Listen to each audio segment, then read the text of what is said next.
99.44। 99.44। हाँ। मेरे पापा मजदूर करते हैं और मजदूरी करते हैं मतलब, और मेरी मम्मी हाउसवाइफ है। मजदूरी मतलब जो डेली बाहर डेली आते जो बाहर काम करते हैं ऐसे ही। हैं।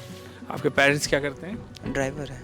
ड्राइवर है, मतलब गाड़ी चलाते हैं। हाँ। मेरा 97.83 परसेंटाइल आया है जेई मेंस 2025 सेशन 1 में। 94.43। अच्छा। हमारी फाइनेंशियली उतनी अच्छी नहीं है। कोई सपोर्ट करते तो कोई नहीं भी करता है। हमारे फैमिली बैकग्राउंड अच्छे नहीं है। ये काम करते थे तो तब मतलब कि क्या बोलते हैं, घर का खर्चा चलता था। घर का खर्चा, पढ़ाने लिखाने में हाँ थोड़ा दिक्कत होता था। दिक्कत होता था। हाँ क्योंकि हम अकेले थोड़ी ना, मेरे भाई बहन भी है।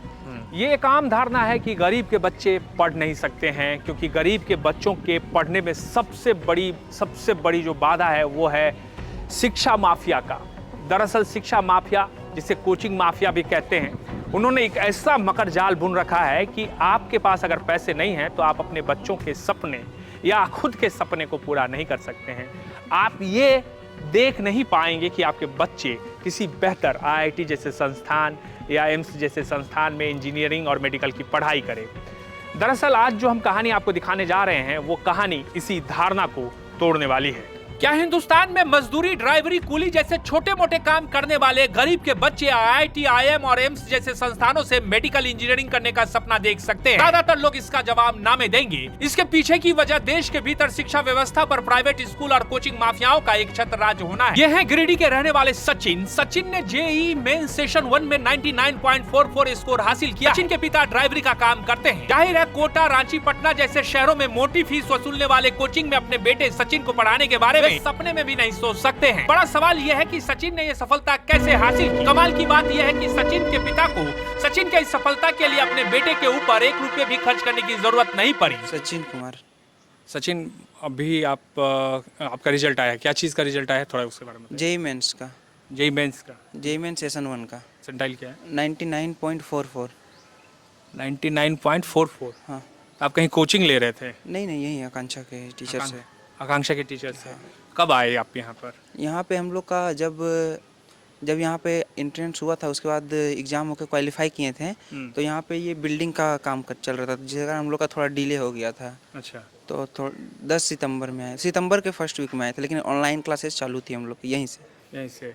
आपके पेरेंट्स क्या करते हैं? ड्राइवर है। ड्राइवर है, मतलब गाड़ी चलाते हैं। हाँ। मुझे एक चीज़ बताइए कि अगर यही कोचिंग आप कहीं बाहर करते हैं, किसी प्राइवेट इस तरह के कोचिंग संस्थान में, तो क्या दिक्कत होती है आपको और कितना खर्च पड़ता है? खर्च तो सर, खर्च के कारण मतलब फाइनेंशियल के कारण हो सकता है हम नहीं भी पढ़ पाते हैं। अच्छा। ऐसा हो सकता है बाहर में जाके, तो फिर पता नहीं दे भी पाते एग्ज़ाम, या फिर इसके बारे में जान भी पाते कि नहीं, सो ये तो मुझे पता नहीं है। लेकिन अभी जो यहाँ आने के बाद फिर यहाँ का जो माहौल है, वो मतलब इन्वायरमेंट यहाँ पूरा जो है, सो सारे स्टूडेंट यहाँ पे आते हैं, सेलेक्ट होके ही आते हैं, तो इन्वायरमेंट यहाँ सारा जो है सो पढ़ाई का ही है। पढ़ाई का ही है। तो टीचर्स कैसे हैं यहाँ? बहुत अच्छे हैं। अच्छे हैं। हाँ। अच्छा, ये और मुझे बताइए कि मतलब खर्च वगैरह के मामले में या सुविधा के मामले में क्या क्या आपको मिल रहा है, और उसके लिए क्या कुछ खर्च करना पड़ता है या फ्री है सारा? नहीं, फ्री ऑफ कॉस्ट है, total cheese free of cost है।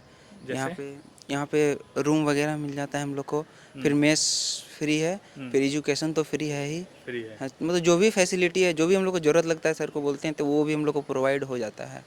हाँ। असल आकांक्षा कार्यक्रम के जरिए जो है, ना सिर्फ जो सुदूर के इलाके के बच्चे हैं, अगर उनका दाखिला, अगर वो उसके जो टेस्ट हैं, 2 टेस्ट जो होते हैं, उसमें अगर वो कामयाब हो गए तो उनको हॉस्टल फैसिलिटीज़ मिलता है। जैसे हम अभी यहाँ मौजूद हैं, तो इस तरफ आप जो देख रहे हैं, ये इधर छात्रावास है जो गर्ल्स हॉस्टल है, और इस तरफ हम आपको दिखाएंगे कि ये थोड़ा पैन करना जरा सा, ये बॉयज़ हॉस्टल है, और इस बॉयज़ हॉस्टल और गर्ल्स हॉस्टल है यहाँ पर, और इसी में क्लासरूम भी बनाए गए हैं। यहाँ पर जैसे ऊपर में क्लासरूम है, इस तरफ हम दिखाएंगे आके, थोड़ा सा इधर आओ, ये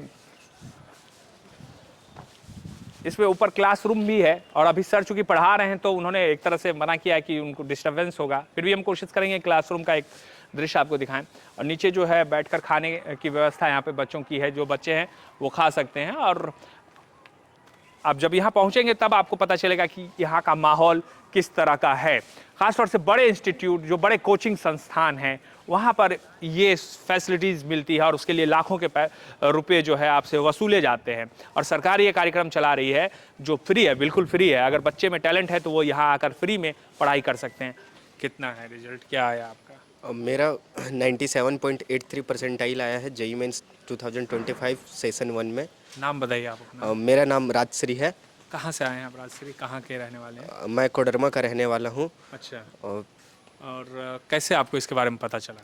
इसके बारे में मुझे अपने अध्यापक से पता चला था। उन्होंने क्लास में बात की थी आकांक्षा 40 के बारे में, उन्हीं से मुझे पता चला था और मैंने आकांक्षा का फॉर्म भरा था और यहाँ आने के बाद मुझे बहुत अच्छा लगा। तो ये क्या 40 बच्चे होते हैं क्या? एक बार में 40 ही बच्चे का सिलेक्शन होता है?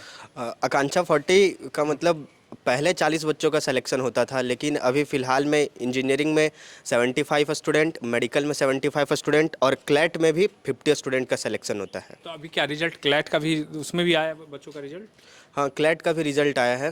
तो उसमें भी बच्चे यहाँ से अच्छा, मतलब उनका ठीक हाँ, है? बच्चे क्लैट में भी यहाँ से सिक्योर किए हुए हैं। आप अपने बारे में थोड़ा मुझे बताइए कि क्या बैकग्राउंड है आपके परिवार में, लोग क्या करते हैं, माता पिता क्या करते हैं? दरअसल जब मैं 8 साल का था तभी मेरे पिताजी गुजर गए थे। तो तब मैं 2 महीना हुआ था, मैंने प्राइवेट स्कूल में ज्वाइन किया हुआ था। तो वहाँ के टीचर ने मुझे 7 क्लास तक फ्री में पढ़ाया और अभी भी सपोर्ट करते हैं। जो भी फाइनेंशियली सपोर्ट रहता है या किसी भी तरह का सपोर्ट रहता है तो 7 क्लास तक उन्होंने फ्री में पढ़ाया था और अभी भी सपोर्ट करते हैं। इसके बाद मैंने पास के ही स्कूल में ज्वाइन किया था जैकवुड में और वहाँ से मैंने ये सिक्योर किया हुआ है इंजीनियरिंग का। अच्छा, इंजीनियरिंग में आपने मतलब ये, तो यहाँ आने के बाद आपको एक तरह से आर्थिक तौर पे जो आप सोच रहे थे, या आप ये मुझे बताइए कि अगर आप यहाँ नहीं आ पाते तो क्या आप प्राइवेट इस तरह के जो कोचिंग संस्थान हैं बड़े बड़े, वहाँ से कर पाते, आप सक्षम थे? नहीं, मैं इसके लिए सक्षम सही में नहीं था क्योंकि हमारी फाइनेंशियली उतनी अच्छी नहीं है।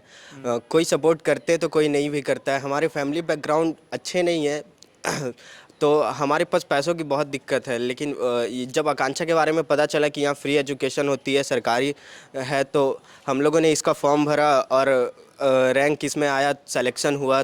फिर यहाँ पे आने के बाद हमें कोई भी तरह की फ़ीस की ज़रूरत नहीं होती है, फ्री में पढ़ाई जाती है और बहुत अच्छे टीचर हैं, सब अच्छे से पढ़ाते हैं और हम लोग खुश हैं यहाँ से। ठीक है, आप बताइए आपका भी रिजल्ट आया है? हाँ, आपका कितना परसेंट आई? 94.43। अच्छा, तो आप क्या आप भी यहीं रह के हाँ आपने जी किया? हाँ। तो आपका क्या है, फैमिली बैकग्राउंड क्या है आपका? फैमिली बैकग्राउंड मेरी मम्मी मतलब हाउसवाइफ और फिर पापा जो हैं वो क्या बोलते, सॉरी, मैकेनिक है, बाइक टू व्हीलर के बनाते हैं। कहाँ के रहने वाले हैं आप? मैं भी कोडरमा का। कोडरमा के। तो आप लोग मतलब यहाँ पे आए जब, तो उस समय आपको लगा था कि इतना सारा कुछ हो सकता है, या आप रिजल्ट इस तरह से आए? नहीं, मुझे मतलब उतना कुछ खास जानकारी था नहीं, बस टीचर एक बार बताए थे हम लोग को आकांक्षा 40 के बारे में। मैंने फिर फॉर्म भरा और फिर मैं ठीक था मतलब एज वेल। तो इसके बाद यहाँ पे सिलेक्शन हो गया मेरा और आने के बाद फिर पता चला इतना सारा चीज़ फैसिलिटी प्रोवाइड कर रही है गवर्नमेंट। हाँ। और उसके बाद फिर पढ़ते गया मैं बस। कितने बच्चे इस बार सिलेक्ट हुए हैं यहाँ से 40 के अप्रोक्स में। 40 मतलब 40 इस बार जो हाँ। रिजल्ट आया जी? जी हाँ। तो अब आप लोग एडवांस में लगेंगे? ये सर। ठीक है। तो इससे पहले भी रिजल्ट आया है पिछले साल? हाँ, पिछले साल भी बहुत अच्छे, और फिर ये मेरे को डेटा याद नहीं है लेकिन है। कोई ऐसा है बंदा जो आपके ध्यान में है जो कि अच्छे आईआईटी में मतलब गया हो यहाँ हाँ, से? एक एनोस भैया थे, वो मेरे को थोड़ा प्रेरित किए थे, बात किए थे उनसे। अभी कहाँ है वो? आईआईटी धनबाद। अच्छा, आईआईटी धनबाद। हाँ। यहीं से पढ़ के निकले थे? हाँ। बहुत बहुत बढ़िया।